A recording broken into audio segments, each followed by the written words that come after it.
बे मौलाना बड़ी बड़ी मुश्किलात और परेशानियां हैं, हम तो बीच में गिर गए तो हम कैसे निकले? आइए आपको एक वजीफा बताते हैं। ये है वजीफा जो तेरे और मेरे नबी ने इरशाद फरमाया। नबी पाक सल्लल्लाहु अलैहि वसल्लम आपने इरशाद फरमाया, मन लाजिमल इस्तिगफार, फरमाया जिस बंदे ने अस्तगफिरुल्लाह की तस्बीह की कसरत कर ली और ये पढ़ता रहा, इस्तिगफार को अपने ऊपर लाजिम कर लिया, बस ये तस्बीह पढ़ता रहता है, अस्तगफिरुल्लाह अस्तगफिरुल्लाह अस्तगफिरुल्लाह, जब जब इसे मौका मिलता है, फरमाया होगा क्या?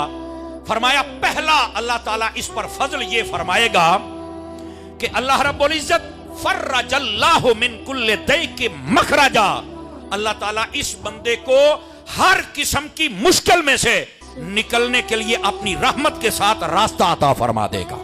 बंदा फंस गया, मुश्किल में आ गया, बड़े बड़े बंदे, दोस्त यार सज्जन वो साथ छोड़ गए, कौन है जो इसमें से रास्ता निकालेगा? फरमा इस्तिगफार की कसरत कर दे, अल्लाह ताला तेरे लिए रास्ता बना देगा। बड़ी मुश्किलात है, निकलना कैसे है? अस्तगफिरुल्लाह की तस्बीह, वजीफा तेरे और मेरे नबी ने बताया। दूसरी बात फरमाया वफी कुल्ले हम्मिन मखरजा, फरमाया अल्लाह ताला उस बंदे को हर किस्म की मुश्किल से भी निकाल देता है। यहां दो मुश्किलात का जिक्र है। एक मुश्किल है बैरूनी, जो लोग क्रिएट कर देते हैं, मुश्किल कर कहते हैं हम तुम्हें बंद गली में दाखिल कर देंगे, कहते हैं कि नहीं कहते? फरमाया अस्तगफिरुल्लाह की कसरत करते रहो, ये लोग तुम्हारा कुछ भी नहीं बिगाड़ सकते, तुम्हारे लिए रास्ता हो जाएगा। और दूसरा होता है मुसीबत और परेशानी आ गई, किसी किस्म की बीमारी की सूरत में, माली कमी की सूरत में, औलाद की सूरत में, कोई परेशानी, फरमाया जो इस्तिगफार की कसरत करता है अल्लाह ताला उस बंदे की ये परेशानी भी दूर फरमा देता है। बैरूनी परेशानी हो वो भी जाया, अंदरूनी हो वो भी जाया और खत्म। वजह वजीफा फरमाया वो इस्तिगफार की कसरत है, तो इसलिए इस्तिगफार की कसरत फरमाया करें। ये दो बात। अब तीसरी बात, इसी हदीस में मेरे नबी फरमाते हैं जिसने इस्तिगफार को लाजिम कर लिया अपने ऊपर, उसको अल्लाह सिर्फ दो इनाम अता नहीं करता, अल्लाह ताला एक और इनाम भी अता करता है। और यहां पर जितने हजरात हम बैठे हैं, देखिए हमारी जो मुश्किलात है ना बहुत सारी, वो हम निकलने के लिए उस रास्ते पर चढ़ते ही नहीं। अगर हम उस रास्ते पर चढ़ जाएं तो हम मुश्किलात से निकल सकते हैं। कितना प्यारा वजीफा है कि तुमने इस्तगफार, ये असल लफ्ज होता है इस्तिगफार, ये भी सुन लीजिए। हाँ, जब तस्बीह पढ़नी है तो फिर अस्तगफिरुल्लाह अस्तगफिरुल्लाह अस्तगफिरुल्लाह, लफ्ज है इस्तिगफार, इसकी तस्बीह आपने कसरत के साथ करनी है। गिरामी कदर हजरात, इसका फायदा फरमाया मुश्किलात भी दूर और हर किस्म की बीमारी भी दूर। आज ये दो चीजों ने तो हमें घेरा हुआ है, ये दो चीजों ने घेरा हुआ है, और दोनों चीजों के साथ ये इस्तिगफार। और अगली परेशानी रिस्क में कमी है, बरकत कैसे हो जाए? इस हदीस का आखिरी लफ्ज फरमाया वरज़क़हू मिन हैसु ला यहतसिब, फरमाया जो इस्तिगफार की कसरत शुरू कर दे अल्लाह ताला वहां से रिस्क देगा जहां से इसने सोचा भी नहीं होगा। अल्लाह ताला वहां से रिस्क अता फरमाएगा। बीमारियां भी दूर, परेशानियां भी दूर, रिस्क में भी कसरत। करोगे वजीफे पर अमल, अस्तगफिरुल्लाह की कसरत। और यहां पर मैं आपको एक हदीस सुनाऊं ताकि इसके साथ लिंक हो जाए और आपको बात समझ आ जाए। शोबल ईमान शरीफ की एक तवील हदीस है, उसका एक हिस्सा ये है, नबी पाक अलैहिस्सलाम ने इरशाद फरमाया, लोगों जब रमजान शरीफ आ जाए दो चीजों की कसरत करना, उससे अल्लाह राजी होता है, और दो चीजों से कभी गाफिल ना होना, ये तुम्हारे लिए जरूरी है।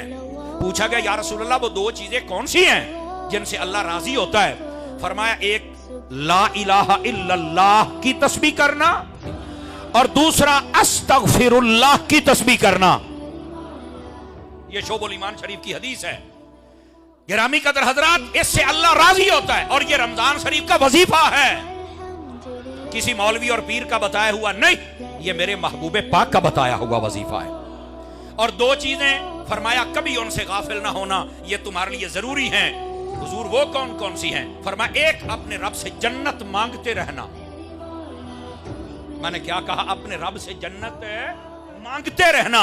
फरमाया तुम्हारे लिए बहुत जरूरी है, दुआ किया करो जन्नत की। और दूसरी फरमाया अपने रब से जहन्नुम के लिए पनाह मांगते रहा करो, ये बड़ा जरूरी है तुम्हारे लिए। देखो यार, नबी पाक अलैहिस्सलाम कैसे उम्मत की तरबियत फरमा रहे हैं। पहली इस्तिग़फ़ार वाली हदीस और ये हदीस, इन दोनों को मिलाओ। रमजान है, कसरत फरमाओ, वजीफा है मेरे आका का अता किया हुआ। अच्छा, यहां तक बात नहीं, मैं आपको एक और हदीस सुनाता हूं। मुस्तदरक के अंदर अल्लामा हाकिम नेशापुरी रहमतुल्लाह अलैह आपने इस हदीस को लिखा और बड़ी सुनने वाली हदीस है, जिमें कहते ना भी चस नू भी चस आएगी, मजे को भी मजा आएगा। शैतान को जब अल्लाह ने अपनी बारगाह से मरदूद करके निकाला ना, तो इसने अल्लाह से कहा मुझे मोहलत दे ताकि क़यामत के दिन तक मैं तेरे बंदों को गुमराह करूं। अल्लाह रब्बुल इज्जत ने फरमाया, जा, तूने अगर चैलेंज किया है तो तेरा चैलेंज मान लिया जाता है, जा तेरे को जो हुंदा ही कर ले। शैतान का चैलेंज है, अल्लाह ने फरमाया जा तेरे को जो हुंदा ही कर ले। उसने पता क्या कहा? उसने कहा बारी ताला, ये इस हदीस में ये लफ्ज है, कहता है मुझे तेरे इज्जत की कसम, मानता तो वो भी रब को था ना, कहता मुझे तेरी इज्जत की कसम, जब तक तेरे बंदों के जिस्म में रूह रहेगी मैं इनको बहकाता रहूंगा, गुमराह करता रहूंगा। मेरे रब ने आगे पता क्या फरमाया? फरमाया मुझे मेरी इज्जत की भी कसम, मेरे जलाल की भी कसम, अगर मेरा बंदा आखिरी सांसों तक अस्तगफिरुल्लाह कहता रहेगा मैं भी माफ करता रहूंगा। कितना बड़ा चैलेंज किया शैतान ने, कहता है मैं आखिरी सांस तक बहकाऊंगा। अब ये मुस्कुराकर सुभान अल्लाह कहने वाली बात है। अल्लाह ने फरमाया तेरे को जो हुंदा है कर, मेरा बंदा आखिरी सांस के वक्त भी अस्तगफिरुल्लाह कहेगा मैं माफ फरमा दूंगा।